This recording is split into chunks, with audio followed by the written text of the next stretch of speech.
제주도 체육회 산하 모 기관에서 남자 상사가 여자 직원을 성희롱한 사건에 대해 스포츠윤리센터가 가해자에 대한 징계 요구를 결정했습니다. 그런데 제주도 체육회가 가해자에게 징계를 내리면서 피해자를 위한 규정을 어긴 것으로 드러났습니다. 홍수현 기자가 보도합니다. 제주도 체육회 소속 모 기관에서 지난해 계약직으로 근무한 김모 씨. 입사 초기부터 이루어진 상사의 부적절한 신체 접촉에 공황 장애 진단을 받았습니다. 지난해 12월 김 씨의 신고로 사건을 인지한 제주도 체육회는 가해자와 피해자를 분리하고 성고충 심의위원회를 열었습니다. 심의위는 지난 2월 가해 행위에 성희롱이 인정된다는 판정을 내렸습니다. 김 씨는 조사가 진행되는 사이 계약 기간 만료로 퇴사했고 가해 상사가 업무에 복귀하면서 자신이 오히려 동료들을 힘들게 했다는 죄책감에 빠졌습니다. 직원분들이 힘들다라는 얘기를 저한테 자꾸 말씀을 하신 것도 있었어요. 그러니까 그런 얘기 들으니까 괜히 제가 피해를 당했다라고 괜히 말을 했나 싶기도 하고. 비슷한 피해를 호소한 다른 여자 직원들이 있었는데도 제주도 체육회가 업무 복귀를 결정했다는 논란이 이어진 가운데 스포츠윤리센터가 가해자에 대해 징계 요구를 결정한 것으로 확인됐습니다. 피해자에 대한 동의 없는 신체 접촉이 해당 기관과 제주도 체육회의 복무 내규를 위반한 행위로 인정된다는 겁니다. 제주도 체육회는 이번 사안과 관련해 최근 인사위원회를 열어 가해자에게 주의와 경고에 해당하는 견책 징계를 내렸다고 밝혔습니다. 하지만 제주도 체육회는 징계를 조치하기 전 피해자를 위한 내부 규정을 지키지 않은 것으로 파악됐습니다. 성희롱이나 성폭력으로 인정된 행위자 징계는 조치 전 피해자의 의견을 들어야 하지만 따르지 않은 겁니다. 전혀 들어본 적도 없고 제가 들었으면은 이런 징계가 내려졌구나라고 알기라도 했을 건데. 이에 대해 제주도 체육회는 해당 규정을 미처 확인하지 못했고 이제라도 피해자에게 결과를 통지하겠다고 해명했습니다. 한편 해당 사건을 수사하고 있는 경찰은 조만간 가해자를 강제추행 혐의로 검찰에 넘길지를 결정할 방침입니다.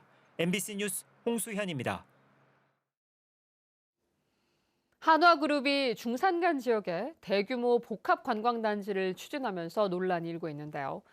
환경규제 때문에 법적으로는 개발이 어려운 곳인데 제주도가 제주특별법을 적용하면 개발을 허용할 수도 있다는 입장을 밝히면서 특혜 논란이 커지고 있습니다. 조인호 기자입니다. 한화그룹이 애월 포레스트 관광단지를 만들겠다고 밝힌 평화로 옆의 중산간 목장입니다. 2036년까지 1조 7천억 원을 들여 콘도와 호텔 1,090실과 승마체험장, 테마파크 등을 만들 계획입니다. 그런데 이곳은 국토계획법에 따르면 보전관리지역이 19%여서 기준인 10%를 초과해 개발을 위한 지구 단위 계획을 세울 수 없는 곳입니다. 제주특별법에 따른 지하수 특별관리구역이어서 민간 기업이 지하수를 개발할 수도 없습니다. 결국 이곳은 현행 법과 제도로는 개발이 사실상 어려운 지역이란 이야기인데요. 그런데 제주도가 법을 다시 한번 따져보면 개발을 허용할 수도 있다는 입장을 밝히면서 논란이 커지고 있습니다.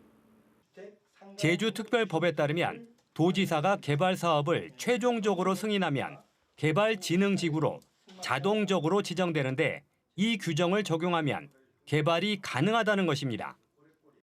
개발 사업 승인 대상에 대해서는 특별법에서 의제 협의를 하면 지구 계획관리 지역이나 개발진흥지구로 지정되는 것으로 보도록 하고 있기 때문에 이렇게 사업이 승인되고 한화그룹이 비용을 내면 제주도가 대신 지하수를 개발하는 방식 등으로 물도 공급해 주겠다고 밝혔습니다. 상수 시설 확충이 이제 필요한 실정입니다. 그런 부분들은 저희가 종합적으로 검토해가지고 향후에 그 계획급 수량이 정확히 산정이 되면 그 부분에 대해서 검토해가지고 용수 공급 계획을 세울 계획입니다. 제주도는 해발 300m 이상 지역을 보전하는 도시관리계획 수립 기준을 올해 말까지 마련할 것이라며 한화도 이 기준에 맞춰야 한다고 밝혔습니다. 하지만 한화그룹이 오영훈 지사의 핵심 공약인 우주센터와 도심항공교통을 제주도와 함께 추진하고 있는 상황에서 개발에 유리한 법규를 적용한다는 특혜 논란은 쉽게 가라앉지 않을 것으로 보입니다. MBC 뉴스 조은우입니다.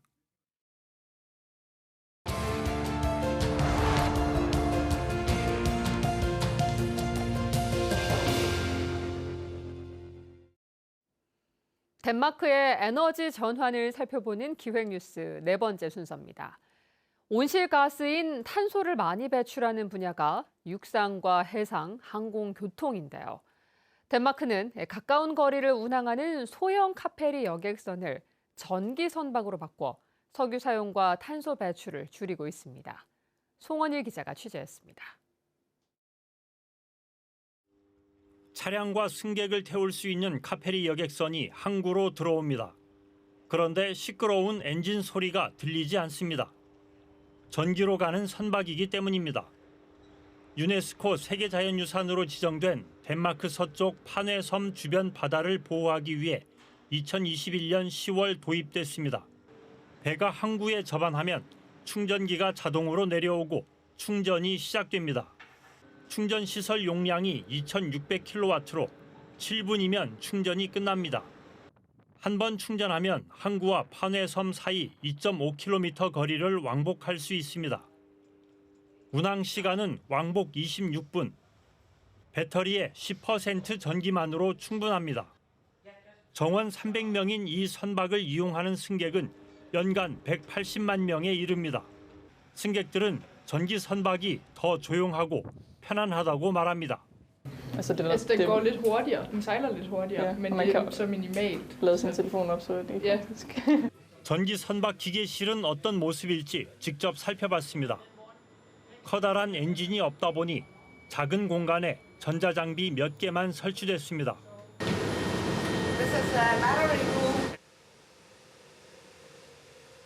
별도의 공간에 들어선 전기 배터리.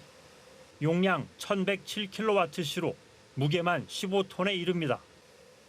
배터리 무게가 상당하지만 연료 탱크와 엔진이 없어 일반 선박과 큰 차이가 없습니다. 특히 가까운 바다를 오가는 전기 선박은 항구에 정박할 때마다 충전할 수 있기 때문에 더 늘어날 전망입니다. Ferry is ideal for going fully electrical because they are going in and out of ports, so we have always the opportunity to charge. But as the technology develops over time, we will also see more ocean-going ships having electrical. 덴마크는 자동차와 가까운 거리를 운항하는 선박 같은 소형 교통수단은 직접 전기를 이용하도록 바꾸고 있습니다. 또 항공기와 컨테이너선 같은 대형 교통수단은 그린 수소로 만든 이메탄올을 사용해 석유를 대체하고 있습니다. 이를 통해 교통 분야에서 재생에너지 이용은 늘리고 석유 사용은 완전히 중단해 탄소 배출 없는 사회를 향해 나아가고 있습니다. MBC 뉴스 송원일입니다. 전국 의대 교수들이 모레 집단 휴진을 예고한 가운데 제주대학교 병원 교수들도 휴진에 동참하기로 했습니다. 제주대 의과대학 제주대병원 교수협의회는 보도자료를 내고 교수들의 과로를 막기 위해 모레 평일 휴진에 동참한다고 밝혔습니다. 병원 측은 교수들이 휴진 동참에 이름을 올렸지만 실제 휴진하는 교수들은 많지 않을 것으로 보여 진료에는 큰 차질이 없을 것으로 예상했습니다. 제주 근해로 괭생이 모자반이 유입되는 것으로 확인됐습니다. 해양수산부는 유해 해양생물로 지정된 괭생이 모자반이 동중국해에서 시작해 지난달 26일 제주도와 전남 가거도 인근 해상에서 발견됐다며 비상 대응 체제를 운영하고 있다고 밝혔습니다. 이에 따라 해양 관측 위성과 어업 지도선, 해경 함정 등을 활용해 모니터를 강화하고 바닷가에 밀려올 경우 수거에 나설 계획입니다. 한편 제주도는 지난해 400여 톤 등 최근 6년 동안 괭생이 모자반 19,000톤을 수거했습니다.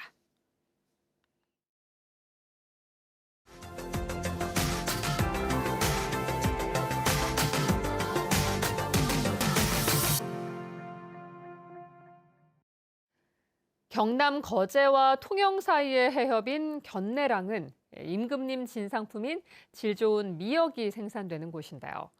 올해는 수량과 품질이 모두 좋아 어민들이 미역을 따느라 바쁘게 움직이고 있다고 합니다. MBC 경남 정성호 기자가 보도합니다. 거제와 통영의 경계를 이루는 견내량 해협. 미역을 따는 어선들이 물결을 따라 떠다닙니다. 전통업을 지키고 있는 어민들은 트릿대를 바닷속에 넣고 빙글빙글 돌립니다. 장대를 힘겹게 건져 올리자 묵직한 돌미역이 한가득 달려 있습니다. 감아서 올릴 때는 좀 힘도 많이 들고 하지만은 미역이 또 많이 올라오고 할 때는 기분도 상당히 좋고 그렇습니다. 배에서 무트로 옮긴 미역은 손질을 거쳐 틀에 넣어 말립니다. 햇빛에 널었다 걷었다 반복하며 3일에서 5일을 말리면 견내량 미역이 완성됩니다. 거제 광리마을 주민들은 해마다 4톤의 건미역을 생산하고 있습니다. 작업 기간은 5월에 20여일 정도지만 적지 않은 수입을 가져다주는 고마운 특산품입니다. 이제 올해는 날씨가 안 좋으면 전혀 채취를 안 하고 중단했다가 또 날씨 좋으면 하고 이런 상태이기 때문에 올해는 상당히 미역 품질이 좋은 상태입니다. 600년 전통의 견내량 미역은 이순신 장군의 난중일기에도 기록이 남아 있습니다. 견내량 바다는 수심이 얕아 바닷속까지 햇빛이 잘 들고 빠른 물살로 수질이 깨끗해 품질 좋은 미역이 자랍니다. 조직이 치밀하고 단단해 뜨거운 물에도 잘 풀리지 않아 요리를 해도 식감이 살아 있습니다. 견내량의 어민들은 해마다 봄바다가 내준 미역을 거두며 조상 대대로 내려온 전통을 이어가고 있습니다. MBC 뉴스 정성호입니다.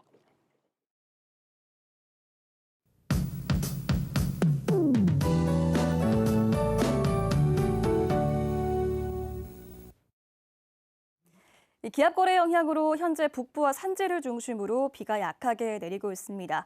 오늘 오후까지 비가 가끔 내리겠는데요. 5에서 10mm 정도로 비의 양이 많지는 않겠고요.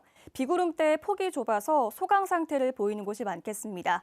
오늘 오후에는 동쪽 지역을 중심으로 비가 가끔 내리겠습니다. 작은 우산 챙기시기 바랍니다. 오늘 제주 전 지역에서 흐리겠고 안개가 껴서 시야가 답답하겠습니다. 중산간 지역은 가시거리가 200m 미만으로 짙은 안개가 끼는 곳이 많겠는데요. 현재 유수함은 가시거리가 390m로 좁혀져 있습니다. 출근길 안전운전 하시기 바랍니다. 아침 현재 기온 어제와 비슷하게 시작하고 있습니다. 대부분 지역에서 14도 보이고 있고요. 오늘은 낮에도 선선하겠습니다. 낮 최고 기온은 북부와 동부 지역 17도, 서부 지역 18도, 남부 지역 19도 예상됩니다. 어제 낮보다 4도가량 낮겠습니다. 섬 지역은 오전까지 비가 오다 그치겠고요. 오후에는 흐리기만 하겠습니다. 현재 제주도 동부 앞바다와 남동쪽 안쪽 먼바다에는 풍랑주의보가 발효 중인데요. 물결이 차차 높아져서 오늘 오전 중에는 남서쪽 안쪽 먼바다와 남쪽 바깥 먼바다에도 풍랑특보가 발효되겠습니다. 오늘 바다의 물결이 4m까지 매우 높게 일겠고요. 해안으로 높은 너울이 밀려와서 해안가에서는 안전사고에 유의하시기 바랍니다. 주말까지 맑고 포근하겠습니다. 토요일에는 전국적으로 비 소식이 있는데요. 제주도는 토요일부터 차차 흐려져서 일요일 오전에 비가 내릴 것으로 예상됩니다. 날씨였습니다. 지난달 제주 지역 평균 기온이 역대 최고를 기록했습니다. 제주지방기상청은 지난달 제주지방 평균 기온이 16.2도로 평년보다 2.1도 높아 역대 가장 높았다고 밝혔습니다. 또 강수량은 174.1mm로 평년 대비 최고 151.1mm 많고 강수 일수는 14.3일로 4.8일 많았습니다. 기상청은 지난달 제주가 이동성 고기압의 영향을 자주 받아 기온이 높았고 중국 남부에서 발생한 저기압이 한반도 남쪽 해상을 통과하면서 비가 자주 내렸다고 설명했습니다. 어린이날 내린 폭우로 한라산의 5월 1일 강수량이 역대 최고치를 기록했습니다. 제주지방기상청에 따르면 어린이날인 지난 5일 하루 동안 한라산 진달래밭에 936mm의 비가 내려 5월 하루 강수량으로는 역대 가장 많았습니다. 이전 최고치였던 2013년 5월 27일 일 강수량 718mm와 비교해 200mm 이상 더 많이 내렸는데 이날 한라산 성판악에도 648mm의 비가 내렸습니다. 어린이날 기상 악화로 제주를 찾은 관광객이 전망치를 크게 밑돌았습니다. 제주도 관광협회에 따르면 어린이날 연휴인 지난 3일부터 사흘 동안 제주를 찾은 잠정 관광객은 12만 5,700여 명으로 협회가 전망했던 13만 2천 명보다 4.7% 줄었습니다. 특히 항공기 결항 등이 잇따랐던 지난 5일 어린이날에는 17.6%가 적은 2만 9천 명에 그쳤습니다. 한편 같은 기간 외국인 관광객은 1만 7천여 명이 찾아 작년보다 4.7배 늘었습니다. 민선 8기 후반기 행정시장 공모 결과 제주시장에 4명, 서귀포시장에 5명이 응모했습니다. 제주도에 따르면 응모자들은 현직 대학 교수나 과거 국책연구기관 근무자, 그리고 공무원 등인데 9명 중 8명은 제주에 주소를 두고 있습니다. 제주도는 앞으로 행정시장 선발시험위원회와 인사위원회를 거친 뒤 도지사가 행정시장 후보자를 지명하면 도의회 인사청문 절차를 거치게 됩니다. 새 행정시장의 임기는 오는 7월부터 2026년 6월까지 2년입니다. 도두 하수처리장 현대화 사업 반대 집회에서 마을 주민이 차량을 몰고 폭우로 돌진하는 사고가 발생했습니다. 어제 오후 3시 20분쯤 제주시 도두동 신사수마을 포구에서 50대 남성이 트럭을 몰고 폭우로 돌진해 운전자는 다치지 않았지만 화물차 앞유리가 파손됐습니다. 주민들은 경찰이 강제로 집회를 막아 반발한 주민이 사고를 냈다고 주장했고 경찰은 주민들이 포구 주변에 모래주머니를 쌓으려고 해 이를 막는 과정에서 사고가 났다고 설명했습니다.